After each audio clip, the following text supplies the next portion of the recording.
I used to have a very, I never used to understand death. So I used to internalize how death, the impact of death made me feel. And then when it wasn't really real till CJ died. When CJ died, that hit me hard. And then like at that moment when when you're putting them in the dirt, that there. So and then from those couple years, quite a few people died. So we started becoming numb to it. And I recognised it this year, like I had like 9 deaths this year. And in my head, I was just like, I have to create a new meaning because it's just too much.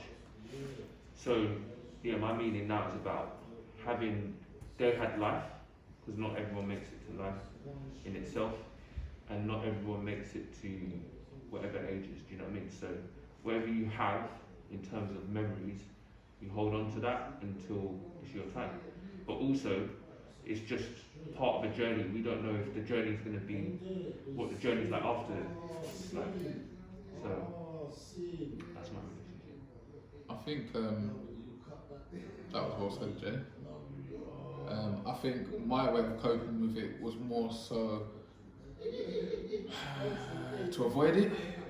I would say possibly to avoid it by not attending funerals because it feels like someone's dropping every other week. It feels like I'm going to more funerals than I am graduations, than I am weddings, than I am any other functions, than I am birthdays, if I'm honest with you.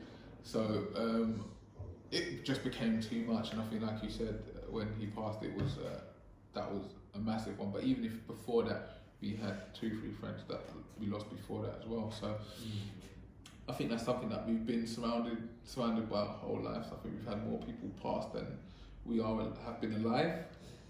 So I think my way of coping is just to not really cope, if that makes sense, just to kind of block it out and ignore it, and when things are good, really enjoy those moments, because the reality is different, isn't it? My connection with death. You've got quite a healthy perspective, innit? Yeah, I think more recently it's become a lot more healthy. I think I wasn't shadowed from death from young. So whether it be just as simple as attending funerals, I was kind of introduced to death from being young. I said attending funerals. Oh. But my first memorable experience with death was at the age of 4. Yeah.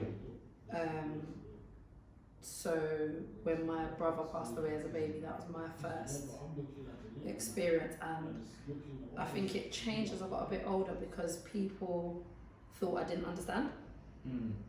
But I completely understood what it was. It was kind of not reinforced but explained to me, so I kind of, obviously still from a child's perspective, but I knew what it was, so it didn't come to me as a shock, understanding when others went later on in life. I couldn't even tell you, I couldn't even marginalise a number of funerals that I've been to, let alone deaths that I've known of, that have even been close to me in any way, shape or form. But throughout my teenage years, my late teens, I think that's where I had a big change, because it affected me differently, and I noticed my late teens, early 20s, it changed in the sense that I was affected personally by males. It seemed like I was losing a lot of men in my life, and that impacted on my relationships, friendships, literal romantic relationships, everything. I hadn't realised straight away, but it had an impact on life, as you would say. So death was having a bigger impact on life, but in a way that I didn't correlate. Once I got past that stage, it's acceptance, isn't it? It's a cycle. We're here for a period of time, but one thing that's indefinite is that we're all going to go. It's just a matter of when and how. Let the government have their say. It's true, isn't it? Is there a type of death that is more uncomfortable than others? It's like, because when Babies, people die from like babies and certain children. things, you're like, okay, cool, I think, it's a health thing. But like for me, suicide is something that I really struggle with. yeah. Do you know what? I would have said yes with that. But again, now I think it was the understanding that I used to just think like, how could you take your own life? Like, but I realised that my mentality was selfish. As much as I was thinking the person who's taking a life is selfish, I've come to realise that the way that death affects us is, and it sounds bad, but it's our selfish needs. Because our thing is, I'm gonna miss you. Why did you have to go? Why did you have to leave me? Why did you have to leave us? Yeah. But we don't think about it on their end. Like, maybe they didn't plan to go either, but maybe whatever was keeping them here was worse than what they're going to now. Like, maybe that is their freedom now. So to touch on what you just said, so I lost a friend 2 weeks ago, suicide, right? 3 weeks ago. But I don't see suicide as negative, but I don't have a, what's the right words here? I don't feel that connected to the suicide way of death. Simply similar to what you're saying. Everyone, for whatever reason they decided to do that, whether it be mental health, whether it be pressure, whatever the reason may be.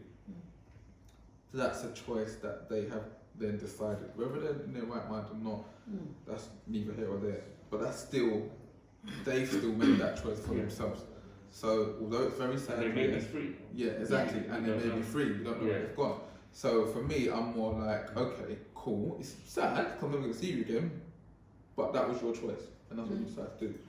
For me, it's personally when I see those videos of young kids killing each other, affects me really bad. When I see white people killing black people, probably affects me the most. Like out of anything, it's the white people killing the black people that really cuts, like real deep, like real deep. But outside of that, I'm pretty much like. Alright. Do you think funerals are a waste of money? Some could. Like generally, what we know of funerals will be. In this society. In this society, because it's like after you bury them, you just party. It's not a waste of money. It's one of the Because if you want to spend it, you spend it. But it's one of the greatest money making schemes. Yeah. It's. I struggle with how people.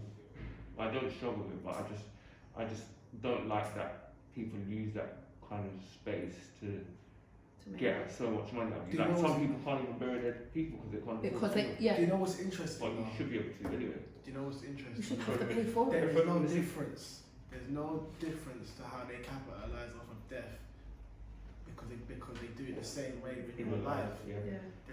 There's no difference. It's just that our moral compass takes us to a place of where it's like, how can you possibly do that? How can you possibly be effing us in so many ways when it comes to someone's past? That like it doesn't, because it's something that doesn't happen all the time, and especially like if you're someone that's experienced death in such a bad way, right? To start like squeezing the money out of them at times, like that's thing is, bad. though, sometimes funerals are the causes of other people's deaths. But really, nothing changes. Like they squeeze you out of everything, even when you're here. So really, what you're saying that we should have a small burial, because that takes the most part of the day, really. Just hear me out here. So you have a small burial, everyone puts money together, hires a hall, do a ticket event, celebrate the life, the money raised, buys the headstone. I'm not even saying that. I'm just like ultimately, my thing is when it comes to death, it's context. Like society has a very screwed up way of looking at death, even though we don't know what's happening. We have no idea. They haven't taught us. They haven't given us a healthy perspective on death. Like a lot of cultures celebrate it. Yeah. You get what I mean? This society doesn't. This society, in African cultures they celebrate. Yeah, The whole because village you've will got the party. ancestral, Exactly, it's the ancestral crossover that's- of meetings. Isn't That's it? exactly what I'm saying. Like context determines all. In But regards to how we I see think it. we try. And I don't think that we see it. We don't. I think no. I'm We talking don't about. celebrate it here. So forget individuals, right? Society as a whole, right? We haven't got a healthy perspective when it comes to it, because like just the whole idea that like with life comes death. Yeah. That's it. And we've definitely That is the part that we should like. Like it's funny. It's like everyone goes their life avoiding something that's going to happen. So it's like, oh, be positive, but you can't find the positive in death. the one thing that's guaranteed. You're not even trying to, because it is out there. Because I spent time looking, and I found different perspectives on it, which has allowed me to obviously you can never really get used to something that's not happened to you, but you know you can kind of put these thoughts into practice when it happens, because obviously Just someone preparation. dies in a certain way every day, right? And I always kind of like, for example, That's life insurance, isn't it? for example, you've got like, say, Tupac, right? People will say that he died before his time, but when I look at his line, his storyline, I'm like, this guy lived. Yeah. This guy lived. But he lived more than most people that out. He out lived live. like to 25. He lived a lifetime. Like, if you ask me, he came here and done exactly what he was supposed to do. Kobe was killing shit. I mean, differently. Like, a lot of us won't even get to experience like a quarter of that. He lived. Don't get me wrong, how he went was tragic. But, I mean, what he left us needs to be celebrated, even in death. Like we don't know why people go how they go. We don't know, we just don't know anything. But why does it have to be a negative context? And you have to ask yourself, why is that something that is like an actual way of life, a negative context towards death?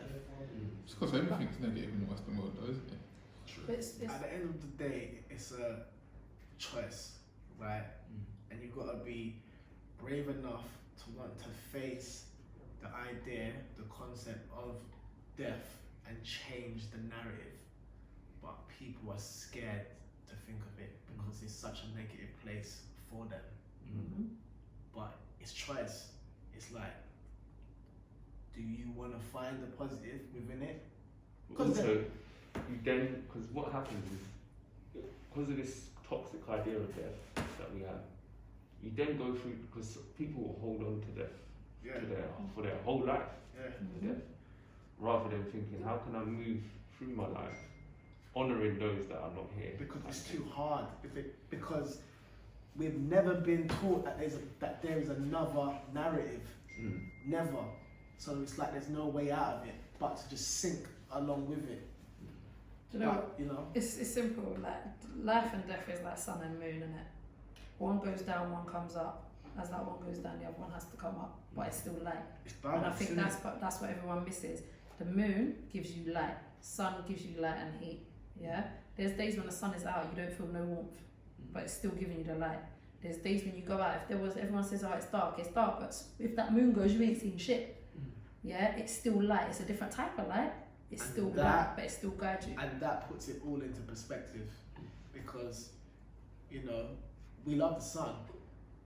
We don't really, Because it's bright. we don't really like to take into account how beautiful the moon is. Why can't death be that? But people don't do. Well, the thing that's missing is everyone sees what people focus on is the darkness, not the light of the moon. Yeah. So people that look outside of it, oh my God, look at the moon tonight. Yeah. It looks pretty because you can see it so much through the darkness. Yeah. But everyone's seeing the darkness as the negativity. Why can't the darkness still have beauty in it?